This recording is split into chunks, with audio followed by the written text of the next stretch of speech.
Fala, torcida tricolor. Antes de tudo, já deixe seu like no vídeo, se inscreva no canal e bora acompanhar as últimas notícias do nosso Flusão. O que tá acontecendo lá, bastidores e tudo mais. Bora pra notícia. Renovou o contrato com o lateral esquerdo René até o fim de 2027. Ele está numa disputa boa, né, com o Guilherme Arana, que chegou no início do ano com uma pinta até ali de titular. Só que o Zubeldia elogia muito o René e tem começado a maioria dos jogos com ele. Briga boa na lateral, hein? No Brasileiro Feminino, Fluminense e São Paulo empataram sem gols pela quarta rodada. O Fluminense ainda não perdeu no campeonato e está na quarta posição com 8 pontos, empatado com o Flamengo e com o Cruzeiro. Do Brasileirão, o Fluminense segue invicto como mandante no Campeonato Brasileiro. Desde a chegada do Zubeldia, o único terror do Zubeldia no Maracanã é o Vasco. Mas aí também é quando o Vasco é dono da casa, entendeu, ô Cris? Quando é o contrário, também não, tá? Foram 13 jogos e 13 vitórias. Vene Casagrande é 100% de aproveitamento. Esses números reforçam ainda mais como que é uma fortaleza o Maracanã com o Zubeldia, isso desde o ano passado, desde a chegada do treinador. 100% de aproveitamento. Quantos meses o Zubeldia? Sei lá, agosto, setembro, outubro. Tem uns 5 meses, 6 meses mais ou menos, ou mais até, né? Bastante tempo para ter 100% de aproveitamento em casa. O Fluminense sempre foi forte atuando como mandante no Maracanã, mas de fato isso ficou maximizado após a chegada do Zubeldia. Porque não é coincidência ele conseguir esses números maravilhosos como mandante no estádio. A gente brinca aqui que perdeu quando a situação do Vasco, a forma como foi, mas enfim, isso na minha concepção não vai minimizar o grande trabalho do Zubeldia, que eu repito, é um baita treinador. Só que precisa melhorar o desempenho na hora H, na hora decisiva, que é o que está faltando. Foi assim na semifinal na Copa do Brasil do ano passado, foi assim na final do Campeonato Carioca esse ano, quando chegou como favorito, o que é raro, para cima do Flamengo, que a gente sabe o investimento que tem, e foi assim recentemente quando conseguiu fazer 2-0 em cima do Vasco e cedeu a virada de uma maneira heróica para a equipe vascaína. Mas isso, repito, não vai minimizar o grande trabalho do Zubeldia à frente do Fluminense, sobretudo como mandante no Maracanã. E o Fluminense renovou com o lateral esquerdo René por mais um ano de contrato. O vínculo do jogador com o tricolor agora é até 2027. E além dessa renovação, o camisa 6 recebeu um aumento salarial. E isso é super natural, tá bom, gente? Apesar da chegada do Arana no início do ano, o René é um dos homens de confiança do Luiz Zubeldia nessa equipe titular. Vene Casagrande, você é um fã, né, do René. Você sempre falou desse jogador aqui, ele que já passou pelo Flamengo também. Eu sempre esse telão novo, eu acho que eu vou embora. Tchau. Tá? Eu vou chegando pra trás e falo assim, gente, agora eu acho que eu fui. Tchau, vou embora. Mas você continua na TV, dá pra ver ali, ó. É porque também tem 1 metro aqui, aí eu saio e fica. Vamos lá. Quem que vai ser o titular? Eu começo com você, Caio. Estão aí a disputa nessa lateral. 11 jogos pro René, 13 pro Arana. Nenhum gol pro René, 1 pro Arana. Esse gol ali do suspiro, né, no jogo contra o Atlético Paranaense. Atlético Paranaense. Assistências 2 do René, isso fala um pouquinho também. Nenhuma do Arana. 1,4 em passes decisivos para jogo, 0,6 para Arana. 83% de acerto no passe, 91% pro Arana. 21% de acerto em cruzamentos, 25% pro Arana. Isso aí é um equilíbrio, tá bom, gente? 1,9 desarme por jogo, 0,8 pro Arana. 1,2 interceptação por jogo, 0,8. 4,4 bolas recuperadas por jogo para o René, 2,4 para o Arana. Mostra que um pouquinho ali, a parte defensiva do René um pouquinho acima do Arana. Eficiência nos duelos, 59% para o René, 42% para o Arana. E a nota de SofaScore bem parecida, 6,91 para o René e 6,85 para o Arana. Caio, nessa disputa aí, quem que você escolhe? É um duelo bastante equilibrado, né, Fernandinha? Com perfis diferentes. Em números também, né? O René muito mais defensivo, como os números mesmos mostram, e o Arana um lateral bem mais ofensivo. Aí eu, particularmente, prefiro o Guilherme Arana. Mas aí o Zubeldia, na escolha dele, vai precisar avaliar o que ele quer do time dele taticamente. O que ele vai fazer com os pontas, o quanto os pontas vão recuar para ajudar nessa marcação, o quanto vai ser imprescindível ter o René para segurar defensivamente o time, trazer mais equilíbrio defensivo ao time. Então, o René talvez fosse uma escolha mais conservadora, eu diria assim, e o Arana algo mais mais ousado, mais ofensivo, mas o mais importante disso, Fernandinha, é existir essa disputa, porque isso eleva o nível dos dois. É perfeito. E você, o René? Você escolhe o René? Atualmente, eu escolho o René, pelo estilo de jogo do Zubeldia, porque o Zubeldia ele gosta de usar atacantes pontas que ajudam também na parte defensiva. E o Arana é um jogador muito mais ofensivo na lateral esquerda. Então eu deixaria o Arana como estratégia para o segundo tempo, para ele não bater cabeça com esse jogador da ponta esquerda, que muitas vezes é o Canóbio, o Serna e até mesmo o seu querido... O que é o meu baixinho? O seu ele baixinho. É meu pra sempre. Exatamente. Você acha que ele é seu, ô Cris? Ele é meu. Ele é meu baixinho, tá? E o René, com o Zubeldia, ele cresceu muito também na parte ofensiva dele. Porque ele é um jogador que está chegando muito mais ao ataque, dando mais opção. O entorno então hoje é o ajuda René. também. O entorno ajuda A experiência bastante. conta muito E o entorno ajuda também, né? Vamos iniciar nosso programa agora oficialmente. Os times do Rio, todos eles, conheceram seus adversários para a quinta fase da Copa do Brasil. E quem acompanhou tudo de perto lá da CBF foi a Gabi Marino. E ela traz todas as informações sobre esse sorteio, que na verdade não foi só o sorteio também, né, gente? Teve dirigente falando sobre muita coisa interessante. Fala, Gabi! Os 16 confrontos da quinta fase da Copa do Brasil foram definidos nesta segunda-feira. Os 20 clubes da Série A do Campeonato Brasileiro entraram nesta fase da competição. As equipes se juntam com os 12 classificados da fase anterior. Os 32 times foram divididos em 2 potes. A separação seguiu o ranking nacional de clubes da CBF. Na quinta fase da Copa do Brasil, os jogos passam a ser em formato de ida e volta, com exceção da final.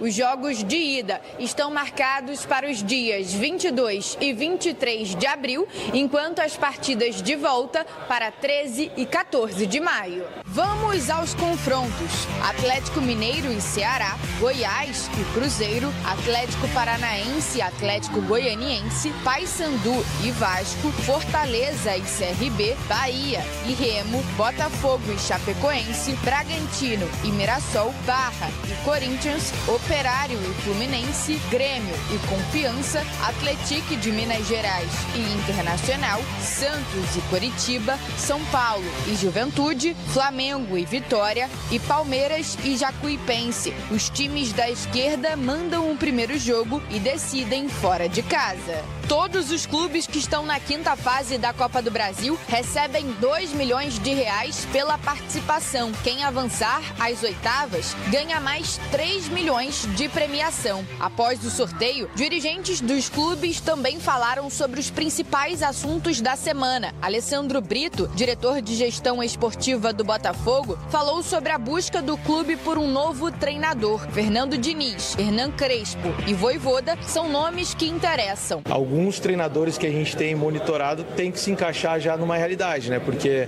muitas das vezes não adianta a gente trazer um treinador que não se encaixe com o perfil dos atletas. Já Pedrinho do Vasco comentou sobre a saída de Fernando Diniz e também sobre a atual situação do clube, invicto a 4 jogos sob o comando de Renato Gaúcho. Com relação ao Fernando Diniz, eu só tenho que agradecer a ele. Minha admiração pelo trabalho continua, pela pessoa continua. É um cara extremamente inteligente, de uma capacidade enorme. E chegou um momento ali que eu tinha que tomar a decisão. Então, assim, cada um com com os seus conceitos, com as suas qualidades. E o resultado do Renato imediato, muito bom, né? Assim, que traz uma sintonia com a torcida e isso é importante para os atletas. Tá aí a fala do Pedrinho. Mais cedo a gente ouviu o Alessandro Brito também, do Botafogo, até porque o Botafogo nesse momento está sem treinador, né? Então a gente precisa ter atualizações sobre. Vinitinho, a gente vai com a arte dos confrontos aqui agora? Então coloca na tela pra gente, é isso. Aí que aí fica melhor, a gente pode falar sobre aqui. Tá lá, ó. Todos os confrontos aí na tela: Atlético Mineiro e Ceará, Goiás e Cruzeiro, Atlético Paranaense contra o Goianiense, Flamengo e Vitória, Grêmio e Confiança, isso, Grêmio e Confiança, Vasco e Paysandu, Fortaleza e CRB, Bahia e Remo, Botafogo e Chape, Bragantino e Mirassol, duelo de São Paulo, Corinthians e Barra, lá de Santa Catarina, Fluminense deu de uma certa maneira bem, né? Pegou o Operário, Palmeiras pegou Jacuipense, o Internacional, o Atlético, é o Atlético? É, o Atlético mesmo, lá de Minas. Santos. Alex, o treinador. Inclusive, o Atlético tem um centroavante português que que, se não me engano, o nome dele é Ronaldo, tá fazendo gol pra caramba desde a reta final do ano passado. Tá sendo muito importante lá. Santos e Curitiba e, para finalizar, São Paulo e Juventude. Isso aqui é um contexto geral, né, do que vamos ter, mas acho que o que a gente pode ver agora com um pouquinho mais de atenção dos times do Rio, né? Vamos colocar na tela? Tá lá, ó. Agora sim, ficou bem melhor. Flamengo e Vitória, Paysandu e Vasco, Botafogo e Chape, Operário e Fluminense. Tirando o Vasco na verdade, só Flamengo e Botafogo tem adversários da Série A, enquanto o Paysandu decidem fora, né? E decidem fora. É verdade. Isso é um bom ponto. Decidem fora. Só Fluminense e Vasco decidem em casa. Ou seja, os que vão enfrentar times da Série A vão ter uma missãozinha um pouco mais complicada, né? Difícil lembrar que o campo da Chape hoje é de grama sintética. Verdade. Mas a gente costuma ir bem na grama sintética, né? A gente, na grama sintética do Rio, a gente eu não tenho problema. Eu nunca tive problema. Com grama sintética. Eu não gosto, tá? Mas tem um pactozinho lá. Vocês reclamam pra caramba. Chegou lá, vocês vencem, né? Me casa, sucaça. Mas aí é problema do cliente. Ah, tá bom. Então não reclama. É problema do cliente. Jogam 3 vezes no ano, querem reclamar de comida de não, mais, pô. Agora são 5. Ó, Chapecoense, Atlético Paranaense. 5. Palmeiras. Atlético Paranaense, Atlético Mineiro, Chapecoense e... Galo ainda também. Exatamente. São 5. Ó, um monte de... 5 joguinhos no ano, cara. São 5 jogos. Quantas peladas tu joga no ano? Acho que 5. E olhe lá. Acho que 5. Tá certo. Mas, senhores, o que podemos dizer desse sorteio da Copa do Brasil que, pelo menos, nos deu alguma coisa para falar durante essa semana dos times aqui carioca e também dos times aqui do Brasil? Não, assim, acho que o jogo do Flamengo é um jogo difícil também, mesmo que o Flamengo esteja numa fase de recuperação desde o início do ano, que a gente fala de planejamento, vai pegando no tranco aos poucos. O Flamengo jogou contra o Vitória agora no Barradão, no início do Campeonato Brasileiro. Teve dificuldade, sofreu pra caramba. E o trabalho do Jair Ventura é muito bom, tá? Lembra? Diga-se de passagem, tá ele e o Emílio lá, nosso grande Emílio, né? Emílio fazem um trabalho excelente no Vitória. Agora, o Flamengo está em fase aí de melhoras no seu desempenho. Eu acho que o Vasco vive esse momento. Eu acho que, na realidade, essas equipes elas vão oscilar, né? Durante a competição, durante a temporada, o Vasco vive um momento maravilhoso. Eu acho que o Vasco passa pelo Paysandu tranquilamente. O Botafogo vai ter uma certa dificuldade. Esses jogos são agora 22 de abril, se salvo engano, não. A produção vai confirmar aqui. Vai confirmar, mas o Botafogo com esse imbróglio de treinador, não tem treinador, se alguns jogadores vão embora, o Botafogo precisa fazer dinheiro, a gente vai conversar um pouquinho sobre isso depois. Eu acho que o Fluminense não vai ter tanta dificuldade, o Fluminense que principalmente decidido no Maracanã tem a invencibilidade aí, é claro que essa invencibilidade vai acabar, não vai jogar o ano inteiro, não vai ganhar. Mas eu acho que isso é um confronto bom para esses times. Na realidade, quando você disputa alguns campeonatos paralelos, você tem elenco, o caso do Flamengo, talvez até do Fluminense hoje, você consegue fazer campeonatos, mesmo que distintos, mas de bom nível, porque você pode poupar um, poupar outro, ou jogar num jogo sim, outro não. Agora, o Botafogo e o Vasco ainda têm certa dificuldade com seus elencos para se manter num nível de competitividade grande em campeonatos assim, paralelos, né, em outros campeonatos. O Botafogo hoje já só da Libertadores, só tem a Sul-Americana lá na frente, e o Vasco tem a Copa do Brasil e o Campeonato Brasileiro somente, né? E a Sul-Americana lá na frente também. 22 de abril e 13 de maio. Exatamente, confirmando. Tem um tempo razoável para jogar, para conhecer cada vez melhor as equipes, treinar, jogar. O brasileiro já vai ter retornado da data FIFA. É legal também a gente lembrar que o Renato costuma ter 2 equipes quando ele tem elenco, é claro. Ele costuma revezar bastante os jogos de Copa com os jogos de Campeonato Brasileiro. Ainda mais agora que o Vasco deu uma relaxada no Brasileirão. Vamos ver como é que ele vai decidir, qual vai ser a decisão dele com relação a colocar o Vasco nesse jogo da Copa do Brasil, principalmente porque o primeiro é lá e aí ele ainda tem um jogo de volta para tentar recuperar caso alguma coisa dê errado. Pode ser que ele opte por dar oportunidade para outros jogadores e também isso é bom, porque quando ele precisar desses caras vão estar com ritmo de jogo para poder entrar em campo, desempenhar um bom trabalho. Na minha opinião, o Botafogo tem o confronto mais difícil, não com relação à própria Chapecoense, acho que pelo momento que o Botafogo vive, como o Bocão falou, um momento bem instável, sem treinador, alguns jogadores insatisfeitos com a situação do clube, e isso dá problemas. Por mais que a gente fale, os caras ganham bem, os caras têm que separar. Refletia quando eu jogava, gente, quando isso era Não normal, isso não vai ser normal nunca, quando era mais comum. Gera uma insegurança. É isso aí, você vai lá, você vai jogar, mas você sabe que está faltando alguma coisa, falta uma certa segurança para você entregar o que você pode fazer de melhor. E aí, Fluminense e Flamengo, eu acho que essas duas equipes têm uma responsabilidade. O Fluminense é um time que, eu já falei aqui, até agora, não fez bons jogos os dois últimos, mas até agora, para mim, é a melhor equipe do Brasil, vem jogando o melhor futebol do Brasil em termos de competição, com o Lúcio Acosta sendo o melhor jogador em termos de desempenho individual. E o Flamengo, por ser a potência que é, né, Amêndola? O Flamengo é uma potência tanto financeira como estrutural, técnica e coletiva. Vamos esperar que ele consiga, né, desempenhar o futebol que a gente espera que desempenhe. Ainda, eu acho que o Leonardo Jardim não conseguiu colocar as ideias dele de jogo. Já dá para ver um Flamengo diferente, taticamente, só que em termos técnicos, falta ainda aquele refino, falta alguns jogadores encontrarem seu melhor momento para poder desempenhar e poder ganhar os jogos com mais tranquilidade. O Flamengo tem tido dificuldades para ganhar alguns jogos que não seriam tão difíceis se esse refino técnico estivesse em dia.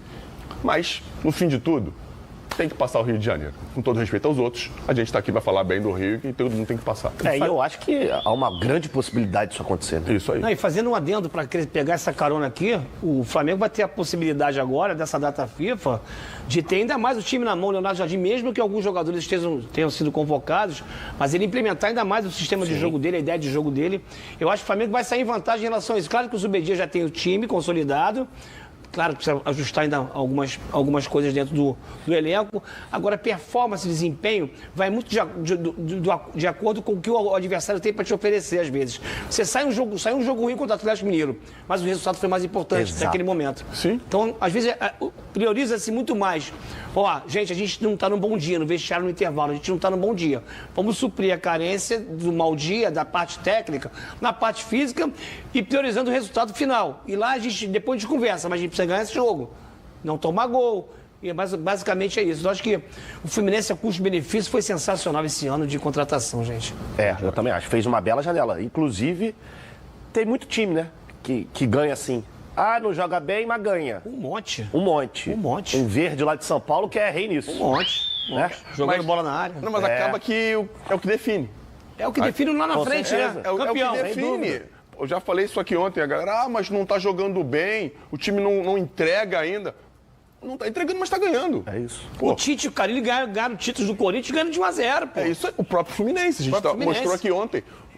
Da sequência de vitórias do Maracanã pelo Brasileiro, 7 foram por 1-0. Muitas delas estão jogando bem. Sim. Com gols de jogadores que não fazem parte do ataque, né, do setor ofensivo. É óbvio que é coletivo, todo mundo tem que fazer gol, todo mundo tem que defender. Mas é óbvio que os caras que estão mais perto do gol têm essa função bem mais clara de botar a bola para dentro do gol. E faz parte do processo, gente. É ótimo que a gente vê um time jogar tecnicamente, taticamente, bem organizado, aquela coisa que abrilhanta a vitória. Claro que é maravilhoso, só que a gente tem que se atentar à realidade. A realidade de hoje... É isso, Fernandão. Eu brigo demais com meus amigos sobre isso. As pessoas querem ver plasticidade. Não tem mais. Esquece isso. Os jogadores são muito disciplinados taticamente. Então eles são robôs dos treinadores. Com todo respeito aos treinadores, eles estão muito mais presos e refém de um sistema tático do que propriamente da individualidade deles. Que pode, em certos momentos, decidir algum jogo. Sim. Mas eles preferem tocar pro lado. Eles não arriscam. Aí vem o Vini Júnior, com todo respeito, que dá um tapa na frente, dá uma pedalada. Se tornou o melhor do mundo. Mas não. Aí tem um jogador do Vasco lá. Como é que é o nome? Andrés Gomes. Confronto Dos difícil. 4 do Rio, pra mim... É o mais acessível. É o mais acessível, né? O Fluminense enfrenta... enfrenta... É o menos difícil. Exatamente. O Fluminense enfrenta o Operário, que deu um sufoco pro Vasco ano passado, né? O Vasco, para quem não lembra, passou pelo Operário na Copa do Brasil nos pênaltis. De virada nos pênaltis, o Operário ficou a uma cobrança de eliminar o Vasco dentro de São Januário. O Léo Jardim pega a cobrança. Depois, o Lloyd Augusto pegou e cobrou o pênalti dele, fez o gol. O Vasco passou de fase porque o Léo Jardim pegou mais um. Então, o Operário é um time que dá muita dificuldade aos times do Brasil inteiro. Mas o fator de decidir no Maraca ajuda, positivo, e o Fluminense, né? no Maracanã, com o mando dele, né? Porque sem o mando dele, ele perdeu as 3 pro Vasco. Mas enfim. Então. Mas com o mando dele... Eles vão te tirar! Antes de tudo, já se inscreva no canal, deixe seu like e bora para a próxima notícia. Fluminense de Zubeldia soma 13ª vitória consecutiva em casa no Brasileiro e sustenta na força do Maracanã. No 1-0 sobre o Atlético Mineiro no último sábado, o Fluminense de Zubeldia chegou à 13ª vitória consecutiva como mandante no Campeonato Brasileiro, somando a edição atual e anterior. O clube tem 100% de aproveitamento dentro de seus domínios na competição desde a chegada de Zubeldia, que assumiu o clube em setembro de 2025. Essa é a terceira maior sequência da história do Brasileirão na era dos pontos corridos. Só Atlético Mineiro 17 em 2021 e 22, Palmeiras 18 em 18 e 19 conseguiram marcas maiores nos últimos 23 anos. Para quebrar a marca, a equipe terá que vencer os próximos 6 em casa, contra Corinthians, Flamengo, Chapecoense, Vitória, São Paulo e Bragantino. Essas foram as notícias do nosso Flusão. Se inscreva no canal e deixe seu like e até a próxima.